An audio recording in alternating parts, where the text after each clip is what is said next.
300 Spartans, a tiny mountain pass, and 1 million Persians trying to conquer Greece.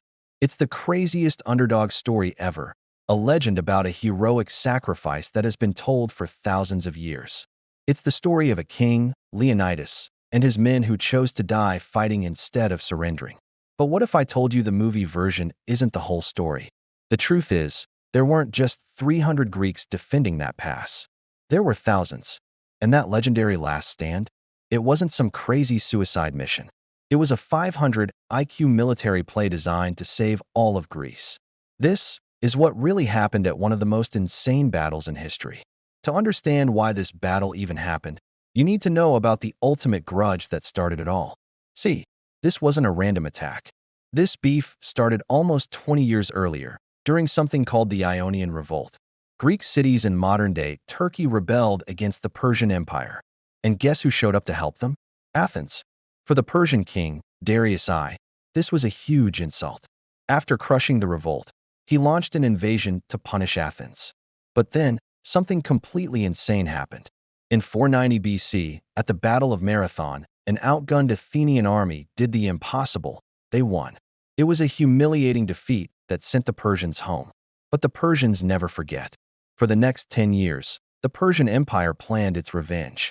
Darius's son, King Xerxes, put together what was probably the biggest invasion force the world had ever seen. His goal was simple: finish what his dad started and burn Greece to the ground. Xerxes sent messengers to every single Greek city demanding they surrender. Every city, except for Athens and Sparta. The message was crystal clear. This wasn't a negotiation. This was an extermination. The Greek city-states, which were always fighting each other, now had a choice: unite or be completely wiped off the map. And this is where the legend gets its first major fact check.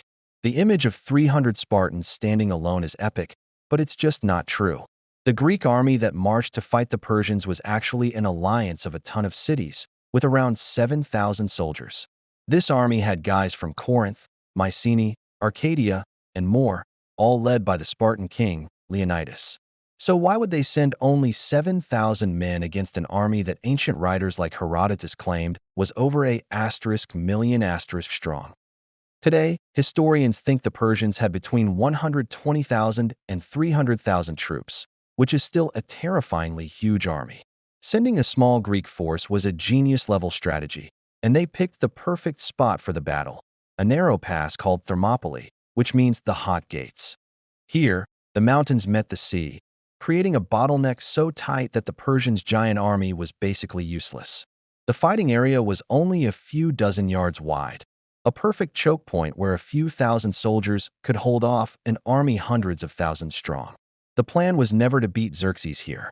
The plan was to trap him here long enough for the main Greek army to get ready, and for the Greek navy to prepare for a huge battle at sea. This was a holding action, not a suicide mission.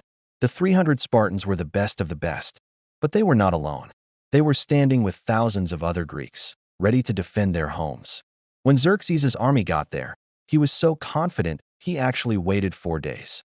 He thought the Greeks would see his massive army and just run away. They didn't. When Xerxes told them to surrender their weapons, Leonidas gave the most legendary reply in history: Molenlabe, come and get them. On day 5, the battle began. Xerxes threw his first wave of soldiers into the pass, and they were completely slaughtered. The Greek hoplites, with their insane bronze armor, giant shields, and long spears, formed a literal wall of death. In that tiny space, their phalanx formation was unstoppable. The Persians, with their flimsy shields and short spears, couldn't even reach the Greeks before being killed.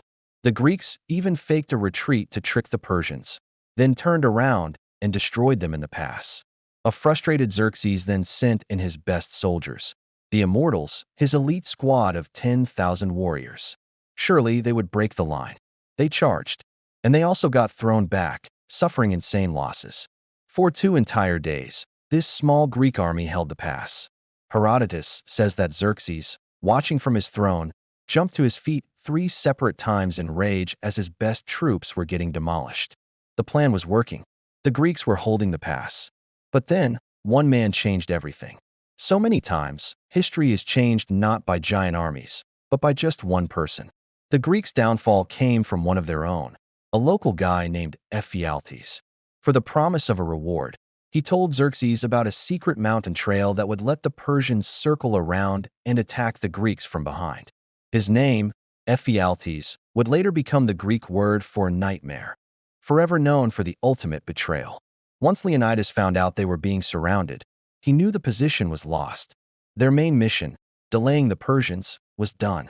Now, he had to save the army so it could fight another day. Leonidas ordered the main force to retreat. But Leonidas and his 300 Spartans weren't going anywhere. In Spartan culture, retreat was not an option. They would stay and be the rear guard, making sure the rest of the army got away safely. And this is where the story gets even more incredible. The 300 Spartans did not die alone. As thousands of their allies retreated, one group refused to leave. 700 soldiers from the city of Thespiae. They weren't Spartans. They stayed and fought because they were unbelievably brave, choosing to die right next to the Spartans. So on that last day, the rear guard, the 300 Spartans, the 700 Thespians, and about 400 Thebans, faced the entire Persian army from the front and the back. They fought with insane desperation. When their spears broke, they fought with swords. When their swords broke, they fought with their bare hands and teeth. Leonidas died in the crazy fighting, and a huge battle was fought over his body. Pushed back to a small hill, completely surrounded, and with no hope left, the last of these heroes were finally killed by a storm of Persian arrows. While the Thebans reportedly surrendered, the Spartans and Thespians fought to the very last man. Their sacrifice was not a waste. The story of the 700 Thespians is almost always forgotten next to the Spartans. In fact, they didn't even get a monument at Thermopylae until 1997, right next to the one for Leonidas. It's a crazy reminder that the real story is always more complicated and has even more heroes than the legend. What part of this real story surprised you the most? Let me know in the comments below. And if you want me to break down more of history's greatest stories, make sure you subscribe and hit that notification bell so you don't miss it. Let's be real. Thermopylae was a tactical loss for the Greeks, but it was also one of the most important losses in all of history. That 3-day delay was everything. It gave the Greek alliance the time it needed. The entire city of Athens was evacuated, and all its people were moved to the island of Salamis. So while Xerxes was marching south to burn and empty Athens, the Greek navy was setting a massive trap. They tricked the giant Persian navy into the narrow straits of Salamis. And just like at Thermopylae, the terrain, in this case, the water, made the Persian numbers useless. The smaller, faster Greek ships completely decimated the Persian fleet. That win at sea was the turning point of the entire war. With his navy destroyed and his supply lines at risk, Xerxes had to run back to Asia with most of his army. The army he left behind was crushed the next year at the Battle of Plataea, finally winning Greece's freedom. The stand at Thermopylae was the spark that lit the fire of Greek resistance. It proved the unstoppable Persian army could be beaten. It created a legend of courage that united Greece and inspired them to do the impossible. The sacrifice of Leonidas, his 300 Spartans, and the 700 heroic Thespians became a symbol for the entire Western world of what people will do for freedom. They lost the battle, but by losing, they helped win a war that allowed Greek culture, democracy, and philosophy to survive and shape the world we live in today.